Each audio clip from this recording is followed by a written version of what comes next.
थोडी वाट बघावं लागली तुमच्या सगळ्यांना. मी अमेरिकेवरनं आधीच 20-22 तासाचा प्रवास करून सरळ जंतर मंतरलाच गेलो होतो एअरपोर्टवरनं. आणि तिथून मग रात्री सकाळी रोजगार देताय मुलांना ना, त्यांच्या परीक्षा तुम्ही बरोबर घेताय, तर करायचं काय या मग सरकारचं? तर या सरकारला आता या देशातला तरुण घाबरत नाहीये आणि तो आता रस्त्यावर येणार. आणि जोपर्यंत धर्मेंद्र प्रधान जे शिक्षा मंत्री आहे ते राजीनामा देणार नाही. कालच्या एकूण आंदोलनाबद्दल बोलत होता तर मत काय खरंच एवढा मोठा रिस्पॉन्स होता का? अनेक जर प्रश्न उपस्थित करायचे रिस्पॉन्स नव्हता. फोटो पाहिले, मला वाटतं सगळ्यांनी. मला फोटो व्यक्तिगत सोडून काय बोलायची गरज नाहीये. तेवढे तरुण जे आले होते त्यांना त्यांच्याबद्दल तुम्ही काय म्हणणार? ते तरुण काय, त्यांचे जे इश्यूज होते ते बरोबर नव्हते असं तुम्हाला म्हणायचंय? किंवा ती आणलेली गर्दी होती? मी तर स्वतः काल अमेरिकेवरनं 8 वाजता पोहोचलो इंडियामध्ये. तिथून मी डायरेक्ट एअरपोर्टला गेलेलो आहे. आणि त्यानंतर तुम्ही म्हणताय जे लोक आले होते ते कमी आले होते, काय आले होते? पूर्ण जंतर मंतर भरलेलं होतं. तुम्ही स्वतः सगळ्यांनी फोटो पाहिलेले आहे. आणि त्याच्यानंतर तुम्हाला असं वाटतं प्रतिसाद नव्हतं. मग प्रतिसाद काय असतो? जेवढी जागा होती त्याच्यापेक्षा जास्त लोक भरलेली होती तिथे. आता याच्यामध्ये केंद्रीय शिक्षण मंडळाचा राजीनामा घेऊन सगळे प्रश्न सॉल्व्ह होतील? माझं असं म्हणणं आहे, जर तुम्ही राजीनामाही नाही घेऊ शकत तर मग दुसरे प्रश्न कसं काय सॉल्व्ह करणार?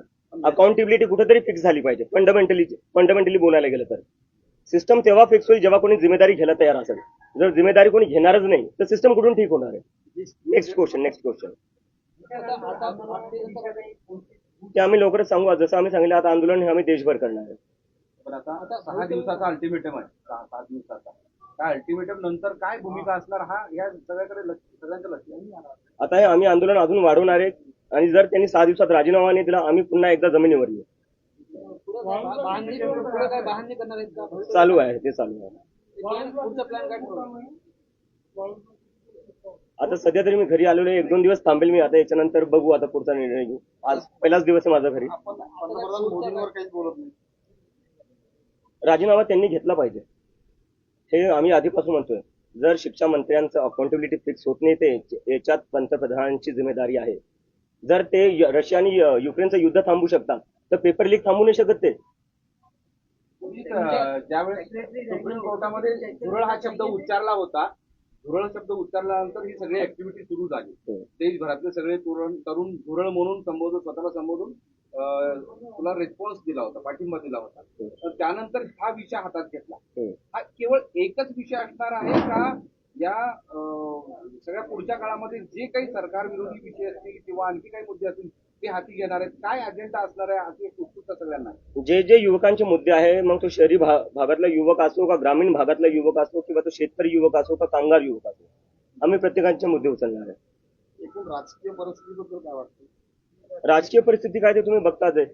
एका सटायर मधून जन्मलेल्या पार्टीला एवढा समर्थन भेटते ते कशामुळे भेटतं? कारण की जेवढे राजकीय पक्ष आहे किंवा जे सरकार आहे त्यांच्याकडून या युवकांना आता काहीच अपेक्षा राहिलेल्या नाहीये. नोंदणी वगैरे काही होईल? आता त्यासाठी खूप सगळं लवकर आहे. मी कालच इंडियामध्ये आलेलो आहे. 15 दिवसाआधी आमचं हे सगळं सुरू झालेलं आहे. तर आता त्यावर काही बोलणं खूप लवकर असेल.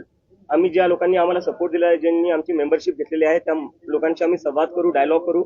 त्यांचे जे काही सजेशन्स, आयडियाज आणि इनपुट असतील त्यानंतर आम्ही आमचा पुढचा मार्ग आणि डिसिजन घेऊ. आता एक विरोधक म्हणून टीका पण केली जाते.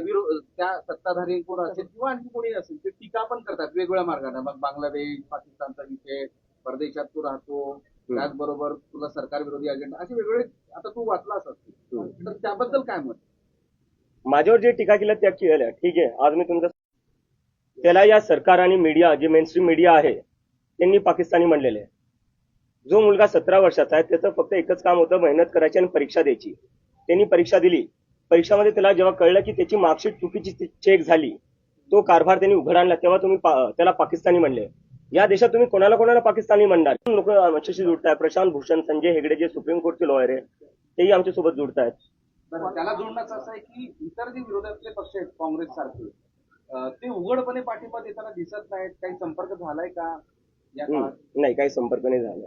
जर ते संपर्क केला त्यांनी, ते पाठिंबा दिला तर देऊ इच्छितो. ज्यांना युवकांच्या मुद्द्यावर आम्हाला पाठिंबा देत आहेत त्यांनी आम्हाला पाठिंबा देऊ शकतात. कारण की आम्ही कोणा एका पक्षासाठी करत नाहीये, आम्ही युवकांसाठी करतोय. आणि ज्यांना युवकांची काळजी आहे ते आम्हाला पाठिंबा देऊ शकतात. आपला माजी पक्ष आहे आम आदमी पार्टी, त्यांनी काय पाठिंबा वगैरे दिला किंवा त्यांच्या काही संपर्कात आहे? आपण संपर्कात नाहीये, पण मी जसं आधी म्हणलं, ज्या पक्षांना किंवा लोकांना युवकांची काळजी आहे आणि युवकांच्या मुद्द्यांवर थोडंफार काही वाटत असेल त्यांना, तर त्यांनी आम्हाला समर्थन द्यावं. कारण की आमची जी पूर्ण मुवमेंट आहे ती सगळे जे युवक आहे ज्यांच्यासोबत शिक्षणात काही चांगलं होत नाही, शिक्षण व्यवस्था आपली कोलॅप झाली आहे, बेरोजगारी आपल्या देशात मागच्या 40 वर्षात सगळ्यात जास्त आहे. आज आपल्या देशात 50 लाख ग्रॅज्युएट दरवर्षी निघतात. त्या 50 लाख ग्रॅज्युएट पैकी फक्त 20 लाख ग्रॅज्युएट्सला नोकरी भेटते, बाकीचे 30 लाख जे ग्रॅज्युएट्स आहेत त्यांना नोकरी भेटत नाही. तर या मुद्द्यावर ज्यांना आवाज उठवायचा आहे आणि ज्यांना समर्थन द्यायचं आहे ते आम्हाला समर्थन देऊ शकतात. नाही, पॉलिटिकल मध्ये परिवर्तन होईल. ही पॉलिटिकलच मुवमेंट आहे सर. या देशात प्रत्येक गोष्ट पॉलिटिकल आहे. पॉलिटिकल फक्त 5 वर्षातून एकदा मत देणं म्हणजे पॉलिटिक्स नसतं. पॉलिटिक्स म्हणजे तुम्हाला 5 वर्ष ज्यांना मत दिले त्यांना प्रश्न विचारणं पॉलिटिक्स असतं. ते हे पॉलिटिकलच आहे. मतदानाच्या पॉलिटिक्स मध्ये उतरणार ते मी जसं तुम्हाला थोड्या वेळ आधी सांगितलं, खूप लोक ते सगळं बोलायला 15 दिवस झाले. कालच्या भाषणात पण म्हणालं होतं की भीती आणि प्रत्येकाच्या मनात भीती आहे की रस्त्यावर उतरलं तर काय होईल, आपण आंदोलन केलं तर काय होईल. ती भीती अजूनही मनात आहे का? पुढं या भीतीला सगळं दूर करून पुढं मला काल वाटतं की युवकांनी उत्तर दिलेलं आहे, ते आता घाबरत नाही. आणि त्यामुळेच काल जंतर मंतरवर आपण एवढी गर्दी पाहिली, पूर्ण जंतर मंतर भरून गेलं होतं. ते एक मेसेज होता की आजचा तरुण आता घाबरणार नाही या सरकारला. याला जोडूनच एक प्रश्न आहे. काल तुम्ही आंदोलनात पण बोललात की आई वडिलांच्या मनात आहे की तुमची आणि आई वडिलांची भेट झाली, ती भीती दूर झाली, काय वाटतं? नाही, माझ्या आई वडिलांना भीती वाटतेच थोडीफार. मी त्यांना सांगतो घाबरायची गरज नाही, कारण की आता मी एकटा आणि लाखो तरुण माझ्यासोबत जुडलेले आहेत. काल जंतर मंतरवर इतके हजारो तरुण आलेले होते. आणि जे काही आई वडील बघत असतील, मी त्यांना सांगू एक मेसेज त्यांच्यासाठी आहे. मला माहिती आहे जेव्हा तुमचे लेकरं काही राजकारणावर बोलत असतील किंवा सरकारला प्रश्न विचारत असतील तेव्हा तुम्हाला भीती वाटत असेल, तुम्ही लेकरांना सांगत असाल की काही बोलू नको, तुझ्यावर केस करतील किंवा तुझ्यावर काही आरोप लावतील किंवा तुला आत टाकतील. घाबरू नका. तुम्ही घाबरतात ह्या सरकारला प्रश्न नाही विचारत, त्यामुळे आज नीट सीबीएसई सारख्या भानगडी होत आहेत आणि त्यामुळे आपल्या लेकरांचं जे भविष्य आहे ते उद्ध्वस्त होत आहे. जोपर्यंत आपण प्रश्न विचारणार नाही, जोपर्यंत आपले जे मुलं आहेत ते बोलणार नाही, तोपर्यंत हे सिस्टम काही नीट होणार नाही. सिस्टम नीट करायचं म्हणजे आधी आवाज उठवावाच लागेल.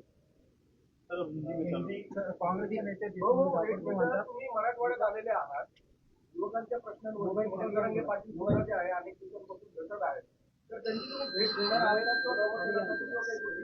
सर, मी आज सकाळी 6लाच घरी पोहोचलो. मला थोडा वेळ तर द्या. मला आधी माझ्या आई वडिलांसोबत तरी बसू द्या. काँग्रेसच्या नेत्या देशमुख जाधव म्हणतात की डॉक्टर जनता पार्टीची विचारधारा ही काँग्रेसची दूरचिवृत्ती आहे. त्याकडे आयडियोलॉजीचा प्रश्न उपस्थित आमचे जे इन्स्पिरेशन आहे, जसं मी आधीपासून म्हणत आलेलो आहे, महात्मा गांधी, आंबेडकर, नेहरू, भगतसिंग. आणि मला वाटतं ही आयडियोलॉजी कुठल्या एका पार्टीची नाही किंवा कुठल्या एका माणसाची नाही. देशात आपले सगळेच असे, महाराष्ट्रच बघायला गेला तर सगळ्यात जास्त प्रोग्रेसिव्ह लिबरल आपला महाराष्ट्रच आहे. ती आयडियोलॉजी तर मला वाटतं सगळ्या महाराष्ट्राचीच असू पण शकते. या पुढच्या काळात देशभराचा दौरा करणार आता? त्याच्यावर आम्ही हे विचार करतोय आणि लवकरच करू. लवकरच करू. आपने 7 दिन का अल्टीमेटम दिया है सरकार को धर्मेंद्र प्रधान की इस्तीफे के लिए। अगर वो अल्टीमेटम पूरा नहीं होता है, वो इस्तीफा नहीं देते तो फिर आप क्या करेंगे? हम फिर से आंदोलन शुरू करेंगे और फिर से हम अपना धरना देंगे. धर्मेंद्र प्रधान जी का इस्तीफा देने से क्या प्रॉब्लम सॉल्व होगा? क्या सेंट्रल गवर्नमेंट ने इसमें और कुछ इनिशिएट करने की जरूरत है, क्योंकि एजुकेशन जनरेशन से इम्पैक्ट करता है. मैं आपसे पूछना चाहता हूँ, एक मेरा सीधा क्वेश्चन है, सिस्टम कैसे ठीक होगा जब कोई जिम्मेदारी लेने को तैयार नहीं है? अब बताइए मुझे, पहले जिम्मेदारी तो लेनी पड़ेगी ना. कल को आप किसी कंपनी में काम करते हो, उस कंपनी में नुकसान हो रहा है उस कंपनी का आपकी वजह से, क्या वो नुकसान फायदे में बदल सकता है जब तक आप रिजाइन ना करो? और ये कौन सा है, मतलब कोई भी प्राइवेट जॉब देख लीजिए, आप कहीं प्राइवेट जॉब करने जाओगे, आपसे एक गलती हो जाए, 2 गलती हो जाए, आपको जॉब से निकाल देंगे. यहाँ हर रोज पेपर लीक हो रहे हैं. देश में कौन सा एक सरकारी पेपर है जो लीक नहीं हो रहा है? उसके बाद भी कोई रेजिग्नेशन नहीं आ रहा है. तो जब तक रेजिग्नेशन नहीं आता तो कैसे कर दिखाओ, हमें बताओ तो कि आप गलती मानने के लिए तैयार हो. आपण भाजपचे धर्मेंद्र प्रधान आहे, तर त्यांचे जे सेक्रेटरी आपण त्यांना पण धारेवरती धरणार का? कारण जर बघायला गेलं तर मंत्री जर 5 वर्षाला बदलत राहतात, पण सेक्रेटरी फिक्स असतो, प्लॅन पण नाही का, एक्झिक्युटिव्ह सेक्रेटरी होतो, तर आपण त्यांना पण धरलं पाहिजे. छोट्या माणसांना पकडून काय अर्थ? आपको हर तरफ ते वरती कोण बसले, त्यांना ऑर्डर कोण देत आहे? आता मी त्याच्यावरच बोलतोय, एक ऍक्शन घेतलंय सरकारने यावर, जे सीबीएसई नीट मध्ये झालेलं. काय केलेलं आहे? ट्रान्सफर केले ऑफिसर्सचे. सस्पेन्शन पण नाही, नुसतं ट्रान्सफर केलेलं आहे. 6-7 स्टुडंट्सनी आत्महत्या केलेली आहे. त्याच्यावर सरकारचं ऍक्शन काय? ट्रान्सफर. सस्पेन्शन पण जमलं नाही तुम्हाला. म्हणजे या देशात जे स्टुडंट्स आहेत त्यांच्या लाईफची व्हॅल्यू एवढी कमी आहे की तुम्ही सस्पेंडही नाही करू शकत अधिकाऱ्यांना. आम्ही तर राजीनामा म्हणतोय, राजीनाम्याशिवाय कमी काही मंजूरच नाहीये. तुम्ही नुसतं ट्रान्सफर केले. काय लायकी ठेवली त्या स्टुडंट्सनी ज्यांनी आत्महत्या केली आहे? काय वाटत असेल आज त्यांच्या आई वडिलांना हे सगळं पाहून? कल सोशल मीडिया पे कई लोगों का कहना था कि गर्मी बंद थी और आप तो आपके लिए पाकिस्तानी लफ्ज का भी इस्तेमाल हो रहा है, इसके बारे में आप क्या कहते हैं? मैं ये पहले ही बोल चुका हूँ, भीड़ कहाँ से कम थी, फोटोज देख लीजिए आप जाकर, पूरा जंतर मंतर भरा हुआ था। कुछ लोग आ गए थे जो धरना शुरू होने से पहले ही फोटो निकाल कर चले गए और दिखा दिया कि देखो भीड़ आई। अरे शुरू ही नहीं हुआ था, मैं खुद वहां नहीं पहुंचा था। जब मैं चला गया तब तो पूरा भरा हुआ था। और किस किस को पाकिस्तानी कहोगे आप? स्टूडेंट्स को पाकिस्तानी कहोगे, मुझे पाकिस्तानी कहोगे, अपोजिशन को पाकिस्तानी कहोगे, आप जैसे पत्रकारों को पाकिस्तानी कहेंगे जो सरकार से सवाल पूछते हैं। तो भारतीय है कौन, इंडियन है कौन? बस आईटी सेल वाले। क्या लगा रखा है इस देश में? हम उसके लिए पूरा एजेंडा प्रिपेयर करें, जिस पर हम जाकर बताएंगे कि एजुकेशन में क्या क्या, किस तरीके से पूरा एजुकेशन सिस्टम फिक्स हो सकता है। और बात वही तक नहीं है, इस देश में एम्प्लॉयमेंट की भी बहुत जरूरी है। हम देख रहे हैं 10-12 साल में, जो पिछले 10-12 साल में जो इंडिया का पॉलिटिक्स रहा है, हिंदू मुस्लिम कर रहे हैं। उस हिंदू मुस्लिम से किसी को जॉब नहीं मिल रही है, उस हिंदू मुस्लिम से किसी की एग्जाम अच्छी नहीं जा रही है। तो वो सारा फोकस बदलना पड़ेगा, सरकार का जो प्रायोरिटी वो बदलना पड़ेगा, फोकस बदलना पड़ेगा। जब एम्प्लॉयमेंट की बात होगी, जब एजुकेशन की बात होगी, तब कहा जाकर ये देश सच में प्रोग्रेस कर सकता है। क्या आपको लगता है कि जेनजी की वजह से जो नियर बाय कंट्रीज है वहाँ पर डेवलपमेंट हुआ है, तो रियल भी हो सकता है?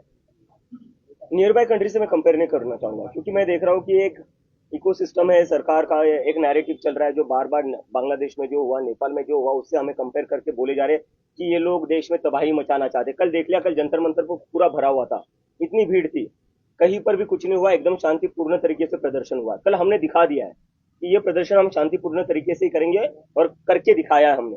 और आगे जाकर इससे भी बड़ा प्रदर्शन होगा जो पूरा शांतिपूर्ण होगा। बिल्कुल होगा, मैं जल्दी तय करूंगा उसका। आपको राजनीतिक पार्टी के लोगों से, बड़े नेताओं से कोई बातचीत हुई है इस बारे में? बिल्कुल नहीं, आप किसी से मिलने बिल्कुल वाले, नहीं। कोई आपसे मिलने वाला? मैं सीधा अपने घर पर आया हूँ। एयरपोर्ट से मैं गया जंतर मंतर, जंतर मंतर से मैं गया एयरपोर्ट, मुंबई लैंड हुआ, सुबह यहाँ पहुंचा, सुबह बाय रोड में यहाँ पहुंचा। अगर कोई इच्छा व्यक्त करता है आपसे मिलने की या आगे बात करने की, तो नहीं नहीं, ये जैसे कि मैंने पहले बताया, ये पूरा मूवमेंट जो है वो युवाओं का मूवमेंट है, इट्स फॉर द जेन जी। और उन लोगों का सभी पार्टियों से भरोसा उठ चुका है। तो जिन जिन लोगों को हमें समर्थन देना है वो बाहर से समर्थन दे सकते हैं, लेकिन हम खुद किसी से भी एसोसिएटेड नहीं होंगे, ये मैं बात क्लियर कर देता हूँ। महाराष्ट्राचे मुख्यमंत्री आहेत देवेंद्र फडणवीस यांनी बाईट देताना सांगितलं आता थोड्या वेळापूर्वी, काल सांगितलं की अराजकतावादी चेहरा आणि मनसुबे या आंदोलनातून उघड झाले आहेत. बर, काय अराजक चेहरा म्हणजे काय? अराजकतावादी चेहरा आणि मनसुबे. येतो मी त्याच्यात. आंबेडकरांचं पुस्तक घेऊन गेलो होतो मी. त्यांना म्हणायचं जे आंबेडकरांना फॉलो करतात ते अराजक असतात. जे भीमचे घोषणा देत होतो मी, त्यांना हे म्हणायचं जे भीमच्या घोषणा अराजकता आहे. देवेंद्र फडणवीस जे आपले मुख्यमंत्री आहेत त्यांनी थोडा ना विचार करावा. ते युपीचे मुख्यमंत्री नाही, ते महाराष्ट्राचे मुख्यमंत्री आहेत. जो महाराष्ट्र प्रोग्रेसिव्ह आहे, सेक्युलर आहे, पुरोगामी विचारांचा आहे. ते कसं काय जे आंबेडकरांचे पुस्तक घेऊन चालतायत, जे भीमचे घोषणा देतात, त्यांना कसं काय ते अराजक म्हणू शकतात? मला लाज वाटतीये जे स्टेटमेंट आले त्यावरनं. कांग्रेस जनता पार्टीचे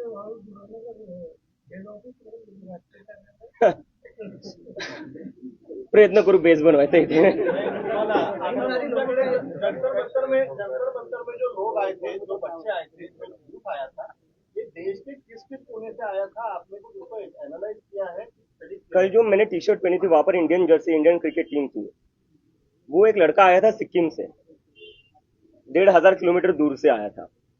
एक लड़का आया था केरला से, वो भी बोल रहा था सर मैं केरला से आया हूँ, बहुत दूर से आया हूँ, आपसे बस 2 मिनट बात करनी थी। तो मैंने बात कर ली उससे।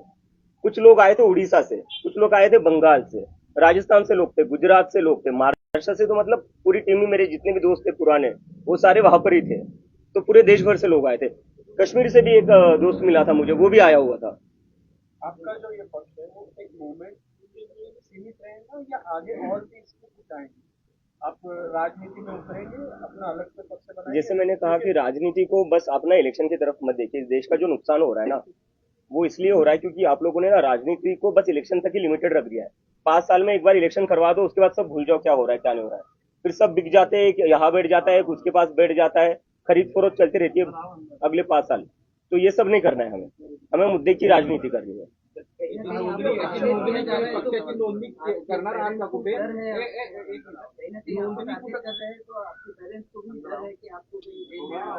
मैं मेरे पेरेंट्स को बताकर आया था जब मैं यूएसए से बैठा था फ्लाइट में कि मैं तो इसलिए आ रहा हूँ, मैं मेंटली प्रिपेयर हूँ जेल जाने के लिए। अगर मैं जेल जाता हूँ आप चिंता मत करना, क्योंकि इस देश में किसी ना किसी को तो आवाज उठानी पड़ेगी, और कल मैं उसके लिए तैयार था। अभिजित काँग्रेस जनता पार्टीची काही नोंदणी केली जाणार आहे का? ते मी सर तुम्हाला मी आता हे तिसऱ्या चौथ्या वेळेस म्हणते 15 दिवस झाले आम्हाला 15-16 दिवस झालेले आहे. आम्हाला थोडा वेळ द्या कारण की आम्ही 15 दिवसातच एवढं मोठं आंदोलन करून दाखवलं जंतर मंतरवर हीच खूप मोठी गोष्ट आहे. चेंजेस को कोई मैसेज हम्म? चेंजेस के लिए कोई मैसेज जेनजी को एक ही मैसेज है कि जब आप लोग आवाज उठाओगे तो सरकार में कोई भी बैठा हो उसको आपकी बात सुननी पड़ेगी. आप लोग आवाज नहीं उठाते हो उन लोगों को लगता है कि आप डर जाओगे और उनको ये लगता है कि अगर ये लोग मुझे अरेस्ट कर देंगे तो उससे आप लोग डर जाओगे, लेकिन आपको डरना नहीं है. अगर जेल में जाने की बात आई मैं खुद जेल चला जाऊंगा, आप लोगों को जेल में जाने की जरूरत नहीं है. लेकिन मैं बस एक चीज चाहता हूँ आप लोग आवाज उठाते रहो. जब जब किसी के साथ भी इस देश में गलत होगा, यह हम सबकी जिम्मेदारी है कि हम आवाज उठाएं.